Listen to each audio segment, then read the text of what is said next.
नमस्कार दोस्तों, स्वागत है आप सभी का। आज की तारीख है 15 अगस्त 2026 और चलिए जानते हैं देश भर की सभी ताजा बड़ी और महत्वपूर्ण खबरों को। लेकिन उससे पहले अगर आपने अभी तक वीडियो को लाइक नहीं किया है तो वीडियो को लाइक जरूर कर दीजिए और कमेंट में यह भी बताएं कि यह वीडियो आप किस शहर या राज्य से देख रहे हैं। उससे पहले आपसे अनुरोध है कि अगर आपने हमारे चैनल को अभी तक सब्सक्राइब नहीं किया है तो प्लीज चैनल को जरूर सब्सक्राइब करें। तो चलिए शुरू करते हैं आज की बड़ी खबरों को।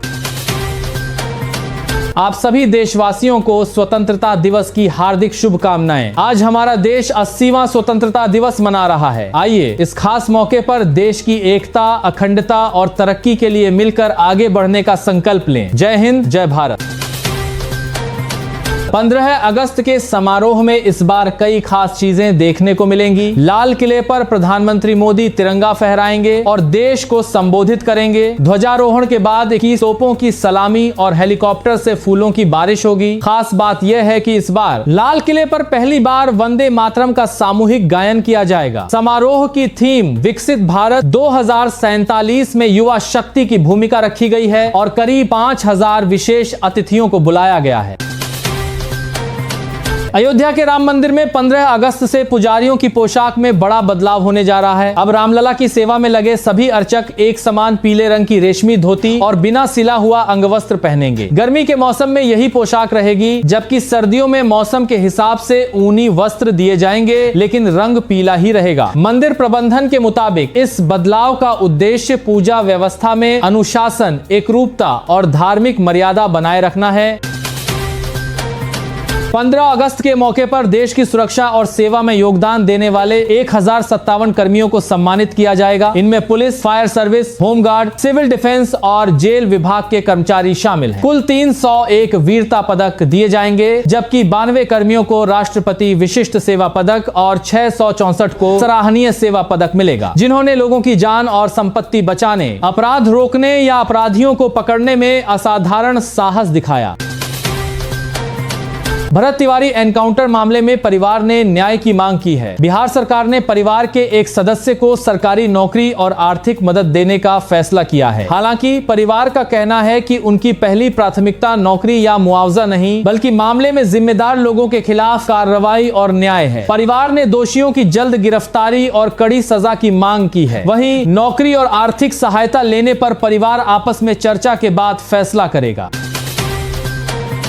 2027 की जनगणना में लोगों से 40 सवाल पूछे जाएंगे। इसमें जाति, एसएससी एसटी की जानकारी, आधार नंबर, बैंक खाता, पासपोर्ट, ड्राइविंग लाइसेंस और कोविड वैक्सीनेशन से जुड़े सवाल शामिल हैं। इसके अलावा परिवार, शिक्षा, रोजगार, भाषा और रहने की स्थिति जैसी जानकारी भी ली जाएगी। खास बात यह है कि 1931 के बाद पहली बार देश में सभी जातियों की जानकारी जनगणना में दर्ज की जाएगी। एल नीनो को लेकर भारत के मौसम पर चिंता बढ़ गई है। अक्टूबर से दिसंबर 2026 के बीच एल नीनो बेहद मजबूत हो सकता है। इसका असर भारत में बारिश के पैटर्न और तापमान पर पड़ सकता है। खासकर अगर बारिश कम होती है तो किसानों, फसलों और पानी की उपलब्धता पर असर पड़ने का खतरा रहेगा। सोनम वांगचुक ने भारत में शांतिपूर्ण क्रांति की अपील की है। स्वतंत्रता दिवस से पहले जारी संदेश में उन्होंने कहा कि 2047 तक भारत को विकसित देश बनाने के लिए राजनीतिक नेतृत्व चुनने के तरीके में बड़ा बदलाव जरूरी है। उन्होंने लोगों से ईमानदार, निडर और योग्य लोगों के नाम सुझाने की अपील की जो देश को आगे ले जा सकें। वांगचुक ने साफ कहा कि उनका मुद्दा किसी एक राजनीतिक पार्टी के खिलाफ नहीं, बल्कि देश में व्यवस्था और नेतृत्व में बदलाव से जुड़ा है। प्याज की बढ़ती कीमतों से आम लोगों की परेशानी बढ़ सकती है। महाराष्ट्र की लासलगांव मंडी में पिछले 5 कारोबारी दिनों में प्याज का औसत थोक भाव 25% बढ़कर करीब 27 रुपए किलो पहुंच गया है। कीमत बढ़ने की बड़ी वजह दक्षिण भारत से नई खरीफ फसल की आवक में देरी बताई जा रही है। इसका असर अब दूसरे शहरों के बाजारों में भी दिखने लगा है। सरकार कीमतों पर लगाम लगाने के लिए सितंबर के पहले हफ्ते से बफर स्टॉक का प्याज बेचने की तैयारी कर रही है। एलपीजी को लेकर भारत सरकार ने बड़ा फैसला लिया है। सरकार ने IOCL, BPCL और HPCL को निर्देश दिया है कि 2027 में भारत जितनी एलपीजी बाहर से खरीदेगा उसमें कम से कम 15% हिस्सा अमेरिका से लॉन्ग टर्म कॉन्ट्रैक्ट के जरिए लिया जाए। सरकार का लक्ष्य एलपीजी की सप्लाई के लिए मिडिल ईस्ट पर निर्भरता कम करना और अलग अलग देशों से गैस खरीदकर सप्लाई को सुरक्षित रखना है। इस साल अगस्त तक अमेरिका भारत का सबसे बड़ा एलपीजी सप्लायर बन चुका है और वहां से करीब 39 लाख टन एलपीजी आ चुकी है।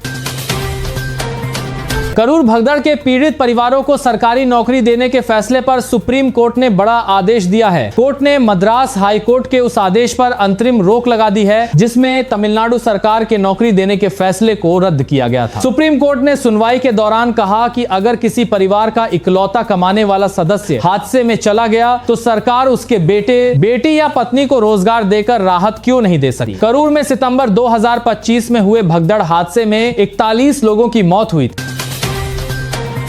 15 अगस्त को देश के कई हिस्सों में भारी बारिश का अलर्ट है। IMD ने 16 राज्यों में भारी बारिश और आंधी की चेतावनी जारी की है। दिल्ली, उत्तर प्रदेश, बिहार, पंजाब, राजस्थान, हिमाचल प्रदेश और उत्तराखंड समेत कई राज्यों में तेज बारिश हो सकती है। कुछ इलाकों में हवा की रफ्तार 80 किलोमीटर प्रति घंटे तक पहुंचने की आशंका है। भारी बारिश से जलभराव और अचानक बाढ़ जैसी स्थिति का खतरा भी है, इसीलिए लोगों को मौसम का अपडेट देखकर ही बाहर निकलने की सलाह दी गई है।